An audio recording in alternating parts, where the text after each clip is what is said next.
awalnya yaitu pemerasannya terbukti dan memang TPPU-nya diaminkan karena memang yang dilakukan oleh Niki itu tergolong menyembunyikan atau menyamarkan atau mengalihkan.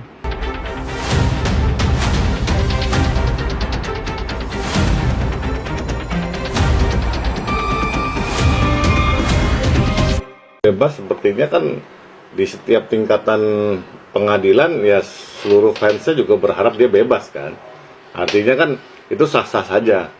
Ya memang kita mengharapkan itu fair trial. Artinya pengadilan yang tidak terpengaruh oleh suap, tidak terpengaruh oleh politik, sehingga hakim memutus dengan keyakinannya, dengan hati nuraninya dan sesuai dengan peraturan perundangan yang berlaku. Nah, yang jelas kalau dari pengalaman di dalam PK pidana, memang kesulitannya tuh sangat tinggi ya kalau nggak ada novumnya ya.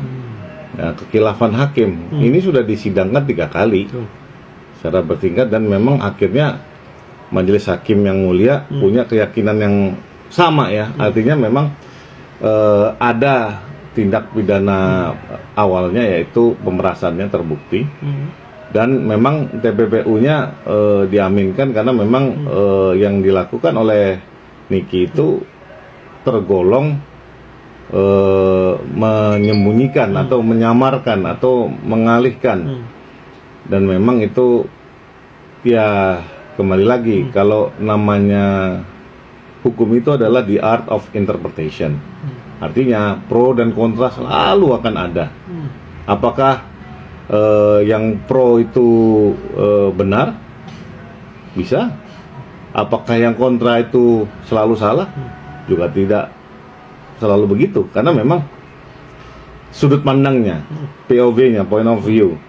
Artinya memang kalau kita melihat perkara ini yang tidak bisa dibenarkan memang bahwa hal yang dilakukan oleh Nikita itu menimbulkan kerugian, itu terbukti ya, dalam artian berapa kali dicoba digugat perdata ya kan, berkali-kali sampai jurusnya habis ya, sampai dia nggak maju lagi.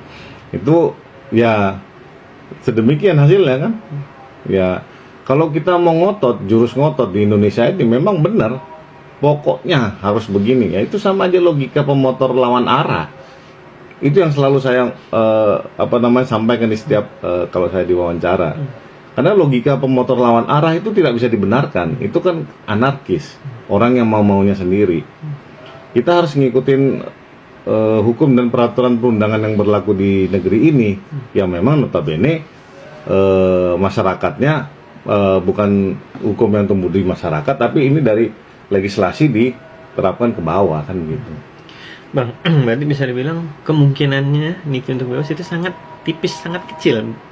Yang seperti abang bilang. Kalau kemungkinan selalu ada, tapi kalau dari perhitungan dan pengalaman memang tipis sekali ya, very slim. Karena ketika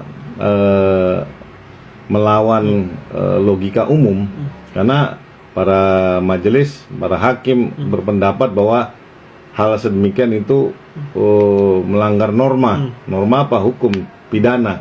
Artinya hal yang dilakukan Niki itu tidak dibenarkan untuk hadir di masyarakat di Indonesia. Nah, memang para pendukungnya bilang nggak itu diperbolehkan aja. Itu makanya saya bilang kita jangan mengikuti dengan logika pemotor lawan arah dan membenarkan tindakannya bahwa itu saya benar karena saya mau ke sana aja. Itu ngerusak itu anarkis. Karena ketika ahli-ahli hukum juga mencoba menunggangi ini dan mensupport dalil ini, logikanya di mana? Artinya kan kita harus mengikuti filosofi hukum yang sebenar-benarnya. Untuk apa? Tertib hukum.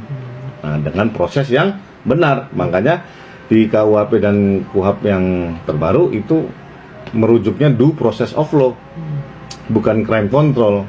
Makanya kalau di dalam crime control, semua yang melawan norma pasti dia akan dikandangin, dipenjarain. Kalau di due process of law, prosesnya wajib benar dan sah. Artinya ada keraguan yang diajukan di PK itu pakai ahli ITA, ya itu kalau menurut saya itu Project Hail Mary ya. Artinya dia mencoba apa namanya ya peruntungan terakhir lah. Ya, bisa dibenarkan ya kalau memang kita ngikuti logika pemotor lawan arah tadi. Tapi kalau logika umum berat. Walaupun ia sudah datangkan ahli dari UIT, terus juga bilang adanya 2 poin penting, yaitu khilafan hakim dan juga perbedaan penerapan pasal yang dilakukan oleh Niki dan Mail, itu juga tidak jadi acuan untuk majelis hakim untuk menilai dan meninjau, karena JPU juga sudah bilang minta untuk menolak PK-nya Niki. Yang jelas sebetulnya ini kan kesadaran umum ya. Kalau motor lawan arah itu dibenarkan logikanya, seperti halnya Niki ini dibenarkan logikanya, betapa masyarakat Indonesia itu nggak tertib hukum. Artinya chaos yang terjadi. Artinya nggak ada aturan tertib hukum itu lagi. Artinya memang boleh suka-suka, anarkisme yang terjadi. Ketika itu dibiarkan, logika itu liar itu alias sesat itu bisa dibenarkan. Memang itu berakibat hal yang sama oleh penegak hukum lainnya, seperti dicontohkan ya kriminalisasi yang didengungkan oleh mantan Jambitsus ya, Febri Ardiansyah, karena dia bilang dia dikriminalisasi karena urutannya nggak benar kata dia. Nah, artinya gini, kalau untuk membersihkan atau untuk menegakkan sesuatu dengan cara yang salah, memang hasilnya pasti salah. Nah, kalau kita mencoba mengedukasi masyarakat dengan logika yang salah, akibatnya apa? Guru kencing berdiri, muridnya kencingnya lari. Itu logika umum paling mendasar. Nah, orang Indonesia ini sangat lupa ya, seperti halnya melupakan Soeharto jadi pahlawan nasional. Jadi memang dimaafkan, memang ada kompromi. Ya itu yang learning ya, saya terima, saya pahamin di Lemhanas ya, untuk memahami sesama anak bangsa dan memaafkan untuk biar maju. Akan tetapi memang untuk kemajuan itu nggak bisa kita mentoleransi sesuatu hal yang memang sudah parah. Ada yang bilang memang kalau si Febri Ardiansyah terbukti memang memang ya dia meras, kemudian dia nimbun harta sedemikian luar biasa, sehingga itu memang korupsi dan memang itu mempengaruhi kasus-kasus besar, hukum mati memang lebih bagus. Ya, tapi berani nggak masyarakat Indonesia itu mendukung hukuman mati terhadap koruptor? Yang notabene itu saudara dia, tetangganya dia, kerabatnya dia, teman baiknya dia. Berani nggak kita menegakkan hukum? Seperti logika pemotor lawan arah lah. Jangan dikasih ampun, zero toleransi, digebukin kalau perlu. Karena ini sudah menjadi tabiat yang buruk. Ya seperti logikanya itu orang buang air besar nggak cebok, itu dibiarkan logika itu. Jadi makin lama makin nggak karu-karuan, nggak ketemu kita mana baik mana enggak. Kita tidak bisa menciptakan masyarakat tertib hukum. Akibatnya semua orang menganalogikan dengan cocok logi. Begitu juga para penegak hukumnya. Jadi yang dibilang kriminalisasi itu mungkin itu cocok logi, bisa juga. Bang, terakhir, kalau seandainya PK ini ditolak, kira-kira akan mengajukan PK kedua atau ketiga atau gimana? Itu karena, disahkan juga kan, dibolehkan juga. Ya karena kalau saya nggak heran ya kalau sama Nikita, karena dia harus tampil ya. Karena kalau nggak, masa prime-nya dia lewat, orang udah nggak kenal dia lagi, udah lewat masanya, selesai. Artinya dia harus struggle for her life, her future, her career. Karena kenapa? Kalau tidak, wassalam.